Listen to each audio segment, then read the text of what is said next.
இந்திய நாடாளுமன்றத்தில் இந்த வாரம் நிறைவேற்றப்பட்ட விக்சித் பாரத் ஜி ராம்ஜி மசோதா 2025 குடியரசுத் தலைவர் திரௌபதி முர்முவின் ஒப்புதலை பெற்றுள்ளது. அது தற்போது சட்டமாக மாறியுள்ளது. Viksit Bharat guarantee for Rozgar and Ajeevika mission, அதாவது வளர்ந்த இந்தியா வேலைவாய்ப்பு மற்றும் வாழ்வாதார உத்தரவாத திட்டம் என்பது ஐக்கிய முற்போக்கு கூட்டணி அரசு காலத்தில் செயல்படுத்தப்பட்ட மகாத்மா காந்தி தேசிய ஊரக வேலைவாய்ப்பு திட்டத்திற்கு பதிலாக செயல்படுத்தப்படும். இந்த திட்டத்தின் கீழ் கிராமப்புறங்களில் உள்ள தொழிலாளர்களுக்கு 125 நாட்கள் உறுதியான கூலி வேலை வழங்க உத்தரவாதம் செய்யப்பட்டுள்ளது. இந்த புதிய திட்டம் விக்சித் பாரத் 2047 என்ற தேசிய பார்வைக்கு ஏற்ப கிராமப்புற வளர்ச்சிக்கான ஒரு கட்டமைப்பை உருவாக்குவதை நோக்கமாக கொண்டது என்று அரசு தெரிவிக்கிறது. ஆனால் இந்த திட்டத்திற்கு எதிர்க்கட்சிகள் எதிர்ப்பு தெரிவித்துள்ளன.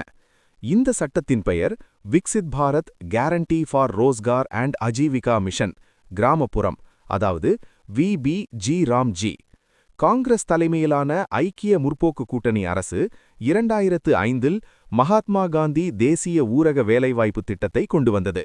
அதன் கீழ் கிராமப்புறங்களில் உள்ள குடும்பங்களுக்கு ஆண்டுக்கு 100 நாட்கள் வேலை வழங்கப்படும் என உத்தரவாதம் அளிக்கப்பட்டது. தற்போது அறிமுகப்படுத்தப்பட்டிருக்கும் புதிய சட்டத்தில் மாநிலங்களை விட மத்திய அரசுக்கு அதிக அதிகாரம் உள்ளது என்றும், அதே சமயம் மாநில அரசுகள் முன்பை விட அதிக பணம் செலவழிக்க வேண்டும் என்றும் எதிர்க்கட்சிகள் குற்றம் சாட்டுகின்றன. மகாத்மா காந்தியின் பெயரை உள்ளடக்கிய MNREGA சட்டத்தை நீக்கியதன் மூலம் மகாத்மா காந்தியை அரசு அவமதிப்பதாக எதிர்க்கட்சிகள் குற்றம் சாட்டுகின்றன.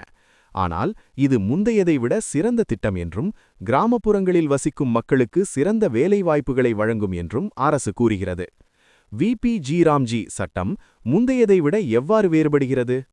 இந்த சட்டம் 20 ஆண்டு கால மகாத்மா காந்தி தேசிய ஊரக வேலைவாய்ப்பு திட்டத்திற்கு பதிலாக கொண்டுவரப்பட்டிருக்கிறது. இந்த புதிய சட்டம் திறன் தேவையில்லாத உடல் உழைப்பில் தன்னார்வமாக ஈடுபட முன்வரும் கிராமப்புற குடும்பங்களின் வயதோர் உறுப்பினர்களுக்கு ஆண்டுக்கு 125 நாட்கள் வேலை வழங்குவதை உறுதி செய்யும் வகையில் ஏற்படுத்தப்பட்டுள்ளது. மகாத்மா காந்தி தேசிய ஊரக வேலைவாய்ப்பு திட்டத்தின் கீழ் ஆண்டுக்கு 100 நாட்கள் வேலை உறுதி செய்யப்பட்டிருந்தது. இதன் கீழ் கிராமப்புறங்களில் நீர் பாதுகாப்பு உறுதி செய்யப்படும் என்றும், அது தொடர்பான பணிகளில் மக்களுக்கு வேலைவாய்ப்பு வழங்கப்படும் என்றும் அரசு கூறுகிறது. இதன் காரணமாக அந்த பகுதிகளில் நீர் மற்றும் பாசனத்திற்கான சிறந்த வளங்களை வழங்க முடியும். கிராமத்தில் உள்ள மக்களின் வாழ்வாதாரமான சாலைகள், நீர் தொடர்பான உள்கட்டமைப்பு பணிகளுக்கு அதிக முக்கியத்துவம் அளிக்கப்படும். இது கிராமப்புறங்களுக்கு சிறந்த இணைப்பையும் கிராம மக்களுக்கு சிறந்த மந்தையையும் வழங்கும் என்கிறது அரசு. இந்த புதிய திட்டம் தொழிலாளர்களுக்கு மட்டுமின்றி விவசாயிகளுக்கும் பயனளிக்கும் என்று அரசு கூறுகிறது.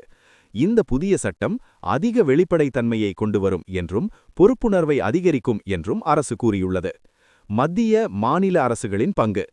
காங்கிரஸ் தலைமையிலான ஐக்கிய முற்போக்கு கூட்டணி அரசு 2005இல் மகாத்மா காந்தி தேசிய ஊரக வேலைவாய்ப்பு திட்டத்தை கொண்டு வந்தது. அதன்படி தொழிலாளர்களுக்கு வழங்கப்படும் ஊதியத்தின் முழு செலவையும் மத்திய அரசு ஏற்கும். அதே சமயம் பொருட்களின் விலை முதலியவற்றை மாநில அரசுகள் குறிப்பிட்ட விகிதத்தில் ஏற்கும். புதிய சட்டத்தின் கீழ் மொத்த செலவில் 60% மத்திய அரசும் 40% மாநில அரசும் ஏற்கும். வடகிழக்கு மாநிலங்கள் உத்தராகண்ட், ஹிமாச்சல பிரதேசம் மற்றும் ஜம்மு காஷ்மீர் உள்ளிட்ட யூனியன் பிரதேசங்களில் இந்த திட்டத்தின் கீழ் செய்யப்படும் செலவில் 90% மத்திய அரசு ஏற்கும். இத்திட்டத்தின் கீழ் விண்ணப்பித்த 15 நாட்களுக்குள் ஒருவருக்கு வேலை கிடைக்காவிட்டால் அவர்களுக்கு தினசரி வேலையின்மை உதவித்தொகை வழங்கப்படும். அதற்கான செலவை மாநில அரசு ஏற்கும். இந்த ஏற்பாடு மகாத்மா காந்தி தேசிய ஊரக வேலைவாய்ப்பு திட்டத்திலும் உள்ளது. எதிர்க்கட்சிகளின் குற்றச்சாட்டுகள் என்ன? இதற்கான மசோதாவை மத்திய விவசாயத்துறை அமைச்சர் சிவராஜ் சிங் சௌஹான் மக்களவையில் டிசம்பர் 16ஆம் தேதி செவ்வாய்க்கிழமை அறிமுகப்படுத்தினார். மகாத்மா காந்தி தேசிய ஊரக வேலைவாய்ப்பு திட்டத்தை ரத்து செய்வது மகாத்மா காந்தியை அவமதிக்கும் செயல் என்ற எதிர்க்கட்சிகளின் குற்றச்சாட்டை சிவராஜ் நிராகரித்திருந்தார். இந்த மசோதா கிராமப்புற மக்களின் வாழ்க்கையை மேம்படுத்தும், அவர்களின் பொருளாதாரம் மேம்படும். மகாத்மா காந்தியும் கிராமங்களின் முன்னேற்றத்தை விரும்பினார். எனவே புதிய மசோதா அவரை எப்படி அவமதிப்பதாக இருக்கும் என்று அவர் கேள்வி எழுப்பினார். UPA அரசின் திட்டத்தை விட நாங்கள் அதிக பணம் செலவழித்துள்ளோம். கிராமங்களை மேம்படுத்துவதே எங்கள் உறுதியான நிலை. மகாத்மா காந்தி விரும்பியதை தீன்தயாள் உபாத்யாய் கருத்தைத்தான் நாங்கள் செய்கிறோம் என்றும் அவர் கூறியிருந்தார். மத்திய அரசால் முழுமையாக கட்டுப்படுத்தப்படும் ஒரு திட்டத்தை அரசு மறைமுகமாக அறிமுகப்படுத்துகிறது என்றும், மாநில அரசுகள் அதிகம் செலவழிக்க அதற்கான பெயரை மத்திய அரசு பெறும் என்றும் குற்றம் சாட்டுகின்றன. மக்களவையில் பேசிய காங்கிரஸ் உறுப்பினர் பிரியங்கா காந்தி கூறியதில், இந்த மசோதாவை நான் கடுமையாக எதிர்க்கிறேன்.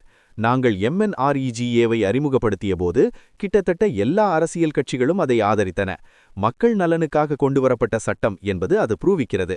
புதிய மசோதாவில் அனைத்து அதிகாரங்களும் மத்திய அரசுக்கு வழங்கப்பட்டுள்ளன. எந்த மாநிலத்திற்கு எவ்வளவு நிதி வழங்க வேண்டும் என்பதையும் மத்திய அரசுதான் தீர்மானிக்கிறது. அதே சமயம் MNREGA-வில் கிராமப்புற பஞ்சாயத்துகள் கூட நிதி பற்றிய முடிவுகள் எடுக்க முடியும்.